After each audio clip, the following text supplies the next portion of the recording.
안녕하세요. 2026년 6월 21일자 스톡 차트 애널리시스를 시작하겠습니다. 오늘도 엔비디아, 애플, 알파벳, 마이크론, 마이크로소프트, 아마존, AMD, 브로드컴, 메타 순으로 진행하겠습니다. 마이크론이 마이크로소프트보다 위로 올라왔습니다. 그거 말고는 뭐 순서가 그대로 유지가 되고 있습니다. 그러면 엔비디아 차트 보시죠. 엔비디아 차트고요. 지난주 여기까지 진행이 됐었죠. 그리고 이 중간에 있었던 그 지지 저항선들을 다 그 정리를 했었죠. 그리고 나서 이제 이 더 하락하는 분위기는 아니었죠. 물론 여기서 다운 트렌드 라인을 그리려면 그릴 수 있었지만 금요일 날 다시 치고 올라오는 분위기였고 그 이란과의 딜도 성사가 됐고, 이제 문제는 이제 FOMC가 어떻게 되느냐가 문제였는데, 그 FOMC를, 그 새로운 페드 의장이, 잘 치러냈죠. 네. 워 시장이 밝힌 대로, 기자회견에서 밝힌 대로, 뭐, 페드에 대한 개혁을 추진하고 뭐 이러는 것들이, 인플레이션이나, 그 외에 다른, 그, 그, 뭐죠? 기준금리 인상 뭐 이런 이슈들을 다 눌러버렸죠. 그러면서, 당일에는 하락을 좀 했지만 수요일에, 그 다음날 목요일에는 상승을 하는 그런 분위기로 바뀌었습니다. 지수는 그랬는데, 실제로, 나스닥 100 상위 종목들은 어땠는지를 살펴보시면, MZ도 월요일에 갭 상승하면서 시작을 했지만 212.19에서 저항을 받았다고 봐야겠죠. 그리고 화요일, 수요일에 밀려서 내려왔고, 뭐, 갭 하락하고 하락, 그리고 갭 상승 하락, 그 다음에 갭 상승, 상승, 이렇게 봐야 되겠죠. 금요일은,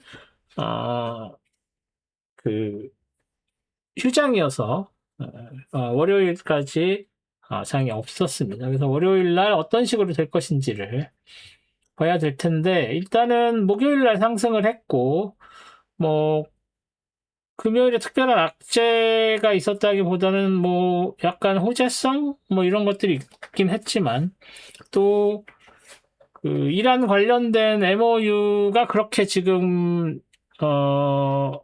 잘 굴러가는 느낌이 아니죠. 그리고 뭐, 주네브에서 하기로 했던 협상 뭐 이런 것들도 다 취소됐다고 하고 뭐 일단은 그렇게 해서 좋은 분위기가 아닙니다. 그래서 그런 부분들이 좀 있어서, 월요일에 그, 상승으로 출발할 수 있을 것인지 아닌지는 좀 두고 봐야 될 것 같습니다. 뭐, 이스라엘과 레바논 간에 뭐 평화협정이 이루어질 거다라는 미국 측에서 나온 코멘트는 일단은 뭐 양쪽 다 부인하는 그런 입장이라서 그것도 어떤 식으로 될지는 좀 두고 봐야겠지만 일단은 뭐 그게 아닌 걸로 지금 얘기가 나오고 있고 그래서 월요일에는 하락 출발할 가능성이 조금 더 있어 보입니다. 이 동영상을 녹화하는 토요일 저녁 영국 시간 토요일 저녁 그러니까는 한국 시간에는 일요일 새벽이죠. 이 시간에는 그런 상황이다라고 말씀을 드릴 수가 있고 그렇게 된다면 212.19를 뚫고 올라가기보다는 이 212.19랑 197.63 내지는 200 이상이죠. 지금 그 전주에도 200을 지킨 거죠. 여기서 뭐 200을 한번 찍어보면 여기에 200을 찍어보면 얘는 초록색으로 하기로 했죠. 초록색이 아니라 얘죠. 예, 얘로 하기로 했죠. 그래서 200을 찍어보면 200에서 지지를 받고 있다는 것을 볼 수가 있습니다. 그래서 200과 212.19 요 사이에서 장이 벌어질 확률이 좀 더 있어 보인다 정도로 엔비디아는 정리할 수 있을 것 같습니다. 다음은 애플이네요. 빨리빨리 해야 되죠. 애플. 네, 애플은 지난주 여기까지 진행이 됐었죠. 이 빨간색 트렌드 라인을 따라서 지지받고 올라가는 모양새. 역시 월요일에도 올라갔고 화요일에도 상승, 수요일에도 상승을 했지만 이 트렌드 라인에서 저항받았고 그 시가는 여기서 해서 올라갔다가 저항받고 다시 쭉 빠져서 내려가는 모습을 수요일에 보여줬고, 그리고 나서 목요일에 도지를 만들면서 300.92를 넘어서지 못했습니다. 뭐 300.57이었죠. 이 고점은. 그래서 지금 이 빨간색 레벨 트렌드 라인과 이 300.92 그리고 여기 있는 이 트렌드 라인 이 세 개 사이에서 장이 형성이 됐다라고 봐야 할 것 같습니다. 그래서 뭐 애플은 그래도 떨어지는 느낌이 아니고 상승하는 느낌, 물론 여기에서 저항을 받았지만 일단은 빠지는 느낌은 아니고, 여기에 트렌드 라인을 굳이 그려준다면 여기에서 이렇게 올라가는 정도의 트렌드 라인을 그릴 수 있다. 그래서 이 트렌드 라인과 지금 새로 그은 트렌드 라인과 300.92의 사이에서 이렇게 가다가 위로 올라갈지 내려갈지를 정하는 게 다음 주 초 정도가 되지 않을까 생각을 해보고, 그럼에도 불구하고 올라간다고 해도 이 위에는 305.02 레벨 이 트렌드 라인, 그리고 떨어진다고 해도 아래쪽에 있는 이 빨간색 트렌드 라인과 288.62 레벨, 이게 다 지지선으로 작용을 할 수가 있겠죠. 그래서 올라가도 저항선이랑 저항 레벨이 있고, 내려와도 저항선이랑 저항 레벨이 있다라고 보셔야 할 것 같습니다. 그래서 애플 이 정도로 정리하겠습니다. 다음은 알파벳이네요. 알파벳도 뭐 특별하게 올라가지 않고 버티는 분위기. 여기 지난주에 이 다운 트렌드 라인에서 저항을 받으면서 끝나서 여기서 저항을 받고 밀려 내려올 것인지 아니면은 극복을 해서 올라갈 것인지, 올라간다고 해도 여기 올라가는 이 트렌드 라인에서 저항을 받을 것인지를 봐야 된다고 말씀드렸지만 이 사이에서 갇혀 있죠. 그래서 이 레벨 365.82 레벨은 큰 의미가 없고, 여기 올라오는 트렌드 라인과 내려오는 트렌드 라인 사이에서 스톡되어 있는 상태다. 그리고 오히려 이 밑에 있는 358.44에서 지지를 받고 양봉을 만든 게 조금 고무적이다. 이렇게 되면 적어도 이 레벨까지는 올라갈 가능성이 크죠. 여기도 레벨 하나 그려주고요. 이 정도는 레벨에 작용을 할 수 있을 만한 상황이니까. 예, 그래서 이렇게 레벨이 있다 정도로 말씀을 드릴 수가 있고, 오렌지색으로 하기엔 조금 애매하죠. 네. 그래서 뭐 이 전체 이 레벨들은 다 파란색으로 아직도 남겨놓는 게 맞고요. 이 레벨이 중요했고, 이 레벨, 그래서 지금 358.44와 376.00 사이에서 장이 벌어질 확률이 되게 높아졌다. 이렇게 봐야 할 것 같습니다. 그래서 알파벳은 이 정도로 정리하겠습니다. 다음은 마이크론이네요. 마이크론. 네. 마이크론, 이 패러렐 채널 위쪽에서 지지받고 올라가면서 장이 마감이 됐었죠, 전주에. 그리고 나서 이 위쪽 패러렐 채널의 상한선을 과연 넘을 수 있을 것인지 없을 것인지가 관건이었는데, 뭐 관건은커녕 월요일에 갭상승해서 그 상한선을 넘어버렸죠. 하지만 전고점에서 막혀서 전고점 1089.29 여기서 저항을 받아서 다시 화요일날 다시 밀려 내려왔고, 수요일날 도지를 만들면서 그 패러렐 채널의 상한선이 다시 지켜지는가 했는데, 상한선이 지켜질 건가 라고만 생각을 하면 갭상승을 해서 도망쳐 버리네요. 그래서 1089.29 레벨을 뚫을 수 있을까? 이걸 넘어가면 뚫을 수 있을까? 뭐 이런 거 생각하기도 전에 바로 튀어 올라서 갭상승을 해서 내려오는 것도 1089.29에서 지지를 받는 이상으로 만들어졌죠. 도지를 만들긴 했지만 여기에서 장이 훅 튀어버렸습니다. 그래서 여기서 내려가거나 할 거가 아니기 때문에 여기에다 신고점 레벨을 그려주지는 않을 테지만 뭐 여기에서 더 그 갭상승이 해서 올라갈 가능성도 배제할 수 없죠. 지금 더 가파르게 올라가고 있으니까 뭐 여기에다가 이런 트렌드 라인 하나 정도는 그려줄 수가 있을 것 같습니다.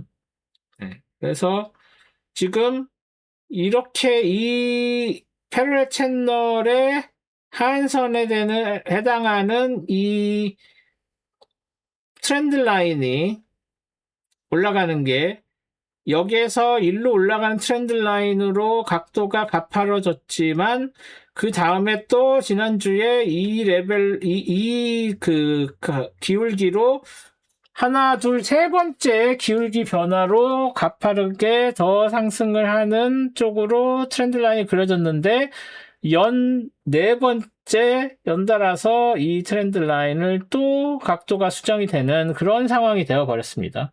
이 얘기는 점점 이 각도, 그 다음에 마지막에 이 각도까지 각도가 점점 가파라지고 그렇게 올라가고 있다.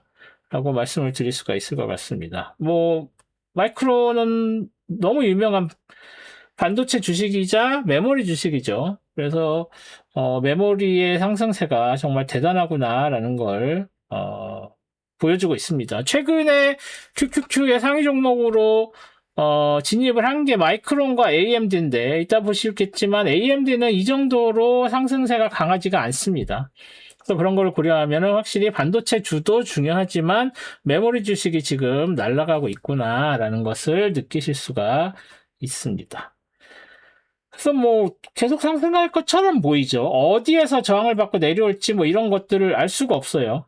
그래서 뭐 여기에다가도 보통 얘가 아니라 한 이 정도에다가 패러렐 채널을 그려줄 수도 있는데 예를 들어서 이런 거죠. 여기에서 이렇게 되는 패러렐 채널이 하나 있어 보입니다. 여기까지. 뭐 여기서 더 밑으로 내려오는 걸 생각을 하면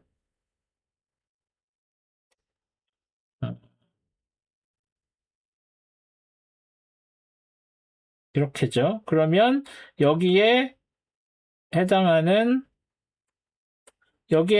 걸 이렇게 그려줬을 때 여기 살짝 넘어가긴 했지만 이 정도의 패러렐 채널을 형성을 할 수 있겠구나 라고 볼 수 있겠죠. 아니면 여기에서 얘를 맞춰서 한다든지 뭐 얘를 맞추는 게 제일 나아 보이긴 하네요. 그쵸? 네. 이런 패러렐 채널도 있다라고 생각을 하시면 될 것 같습니다. 그래서 뭐 더 올라가서 여기 올라간다고 하면 뭐 이 패러렐 채널 상한선까지 갈 수도 있겠지만 좀 너무 크긴 하죠. 네, 너무 가파릅니다. 이렇게까지 올라가는 거. 근데 뭐 지금 이 상승세도 이전에는 예상하기 어려웠던 상승세라고 보면 뭐 이것도 가능하지 않다는 보장이 없습니다. 네. 그래서 마이크로는 이 정도로 정리하겠습니다. 다음 마이크로소프트는 하락세가 이어졌죠. 월요일에 갭상승해서 제가 말씀드렸던 이 핑크색 레인지에 다시 들어올 수 있을 것이냐를 기대했는데 결국은 이게 저항선이 돼서 밀렸고 전주 하한선보다 더 밀려 내려가서 종가 자체가 전주 하한선보다도 밀려 내려오는 상황. 그러면서 중요한 다운 트렌드 라인에서 만나면서 일단은 지지를 받고, 반등은 살짝 했습니다만, 여기서 내려오는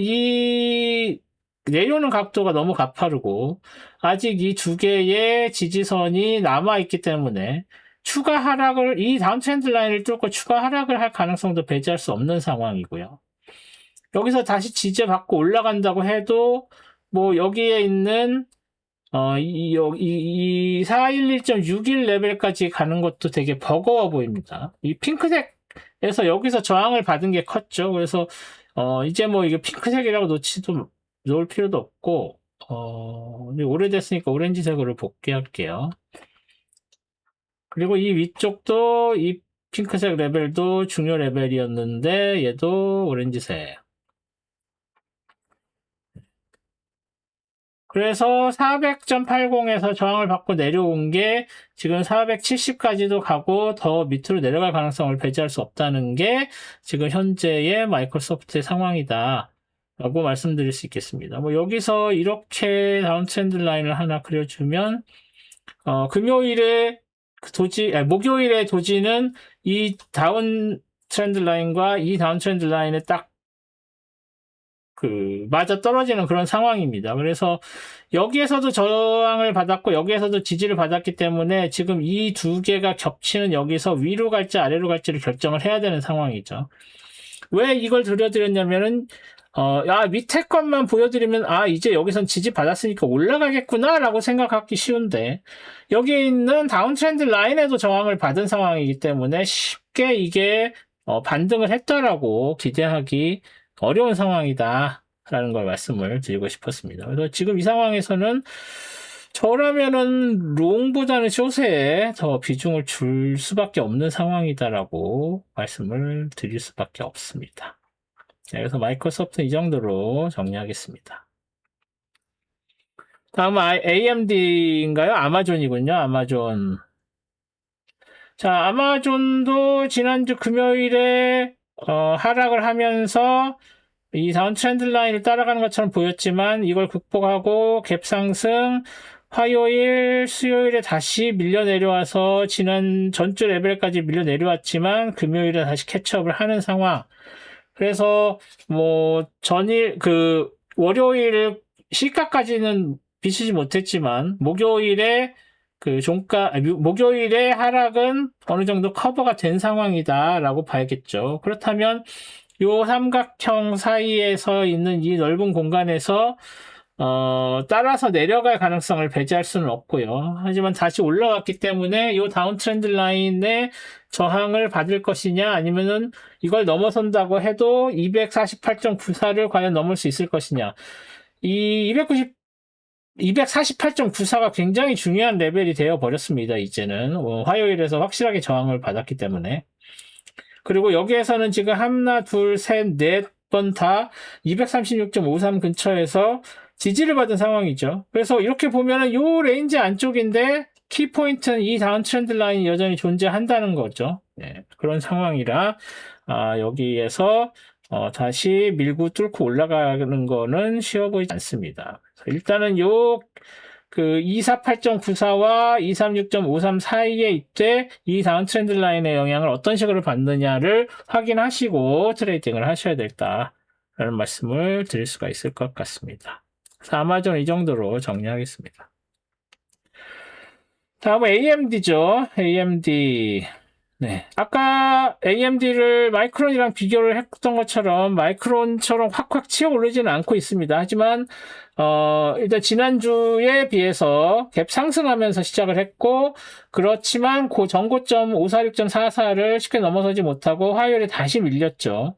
그래서 전주 금요일 종가보다도 아래쪽으로 내려갔다가 다시 갭 상승을 했으나 수요일에도 다시 밀렸고 결국 갭 상승하면서 도지를 만들었지만 밑에서 올라오는 트렌드 라인에서 저항을 받아버리는 이걸 뚫고 올라가도 부족할 판에 저항을 받아서 일단은 막히는 것으로 보이는 이렇게 되면 546.44를 뚫기가 굉장히 어려워지는데요.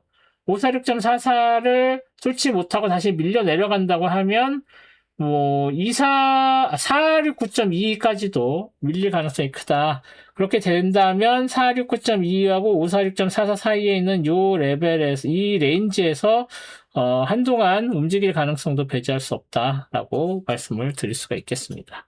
그래서 AMD는 일단 전고점을 뚫는지 안 뚫는지를 확인을 하시고 이게 뚫리면 다시 랠리를 시작할 수 있겠지만 그렇지 못하게 된다면 이 박스권 안에 한동안 갇힐 가능성이 있어 보인다 정도로 정리하겠습니다. 다음은 브로드컴이네요. 브로드컴도 372.97까지 밀려 내려왔다가 여기서 기사 회생하는 느낌이었는데, 그리고 나서 월요일에 값상승을 했지만 갭에서 음봉을 만들었고, 도지 음봉이죠. 그리고 나서 화요일에 밀렸고, 수요일 날 도지 만들면서 다시 캐첩하면서 올라갔고, 금요일에 더 크게 올라갔습니다. 반도체 주식과 메모리 주식의 상승에 따른 그런 금요일 움직임이었죠. 그래서 아무래도 최근에 브로드컴은 엔비디아보다는 마이크론과 더 그 코릴레이션이 좋은 상황이 됐기 때문에 마이크론 움직임을 보시면서 브로드컴도 같이 트레이딩을 하시는 게 좋을 것 같다 정도로 말씀을 드릴 수가 있을 것 같습니다. 브로드컴은 이 정도로 정리하겠습니다. 다음은 마지막으로 메타네요. 메타. 네, 메타도 뭐 비슷했죠. 대부분 이런 패턴을 보였는데, 월요일은 갭상승을 했지만, 화요일에 오른 종목도 있고, 화요일부터 내려온 종목도 있고, 하면서 화요일에, 고점을 찍었죠. 로컬 고점을. 하지만, 목요일에 다시 밀려 내려왔고, 그래서 전주 금요일, 종가 레벨 아래까지 내려왔다가, 다행히 금요일 날에는 다시 갭상승을 하면서 올라가긴 했는데 요 다운 트렌드 라인에서 저항을 받아버린 그런 상황이다. 그래서 요 사이에라도 들어갔으면 떨어지는 게 조금 완만할 텐데 다시 훅 치고 올라갈 것처럼 보였지만 수요일 날 밀려 내려오면서 결국은 목요일에 이 다운 트렌드 라인의 아래쪽에 위치하게 되는 그런 상황이다. 또 다시 올라간다고 해도 600을 넘어가기는 쉽지 않을 것 같고요. 더 밀려서 561.52가 깨질 가능성이 조금 더 커졌다라고 본다면 메타는 조금 더 밀릴 가능성이 큰 주식이다 라고 판단을 하시는 게 옳을 것 같습니다. 네, 이렇게 또 한 주가 갔는데요. 패드 FOMC 레이트 시전 있었고, 그리고 이란 MOU 체결 결국은 서명이 됐죠. 굉장히 언서튼한 식으로 가다가 결국은 됐고, 그리고 스페이스X가 그 전주 금요일 날 한 게 일주일 동안 새로 트레이딩이 됐죠. 그런데 스페이스X의 4일 동안에 금요일은 트레이딩이 없었으니까 월화까지는 좋았다가 수요일 날 빠지고 목요일 날에도 좀 빠져서 170을 넘어갔었던 게 월요일이고요. 190 넘었고 200도 넘고 200이 몇이죠? 화요일 날 225.64까지 갔다가 다시 밀려 내려왔는데 왜 스페이스X 얘기 뜬금없이 하냐 말씀드리면 일주일 지났고 이제 2주 지나면 그게 2주가 26일이 2주 되는 거죠. 그래서 다음 주 2주 지나면 아마 6월 마지막 주쯤에는 그 나스닥 지수 편입이 될 것 같습니다. 그래서 나스닥 지수 편입이 되면 지금 마켓캡이 3등이니 4등이니 하고 있기 때문에 물론 이제 막 주말 가까이 가면서 목요일쯤에는 다시 밀려 내려오긴 했지만 시총 대비 가격도 크고 하는 빅머니이기 때문에 아무래도 QQQ의 비중에 영향을 줄 수밖에 없죠. 그래서 그렇게 돼서 스페이스X가 다시 들어오게 되면 아마 메타 정도나 브로드컴은 빼기 좀 어렵고요. 메타 정도는 이제 드롭을 해야 될 수도 있을 것 같습니다. 한 종목 더해서 10종목을 한 주에 하는 게 쉽진 않아요. 그래서 첫 주, 둘째 주까지는 그렇게 할 수 있는데 상황을 봐서 메타는 드롭을 해야 될 수도 있다라고 말씀을 드리고 지난주에도 말씀드렸지만 그렇게 되기 때문에 지금은 이제 다른 지수 편입된 것들에 대한 효과는 조금 이제 낮아진 것 같고 만약에 NQ에 편입이 된다 그러면 그때부터 QQQ 같은 나스닥 종목들의 비중 조정이 시작되겠죠. 그렇게 될 경우에 스페이스X 가격은 당연히 매수를 하게 되니까 오를 수밖에 없을 것이고, 다른 종목들은 상대적으로 팔아야 되기 때문에 그게 펀더멘탈적으로 문제가 있는 게 아니라 ETF들 비중 조정 때문에 생기는 문제가 발생을 해서 가격이 떨어질 수밖에 없습니다. 그래서 그거를 고려를 하셔서 ES나 NQ 자체는 그렇게 큰 영향을 안 받을 수 있지만, 뭐, 까봐야 알겠지만, 그 가격 형성이 어떻게 되는지. 스페이스 X가 오르는 거는 좀 기정사실이 되지 않을까 싶습니다.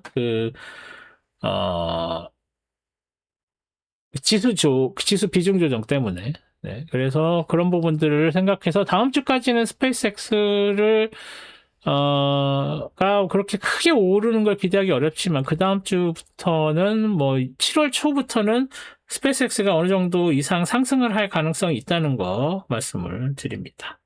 네. 그리고 어제 그 토요일 날 동영상에서도 말씀드렸지만 제가 토요일 동영상이 250번째를 해서 항상 그 50개씩 한 번 될 때마다 그 기념 라이브 동영상을 찍습니다. 그래서 그거를 6월 24일 수요일 저녁 8시에 라이브를 하려고 하고 생각을 하고 있어요. 그래서 아마 일요일쯤에 그 공지가 올라갈 텐데 그때 댓글로 뭐 그 질문 같은 거 올려주시면 그때 질문에 관련된 답변을 말씀드리는 그런 식의 라이브를 진행할 테니까 이 동영상 보시는 분들은 찾아오셔서 라이브로 그리고 와서 질문을 해주시면 제가 다 답변을 해드리도록 하겠습니다. 네, 그러면 저는 수요일 날 라이브에서 뵙는 걸로 하고 여기서 인사드리겠습니다. 오늘도 동영상 시청해주셔서 감사드리고 더 좋은 컨텐츠로 찾아뵙도록 하겠습니다. 고맙습니다.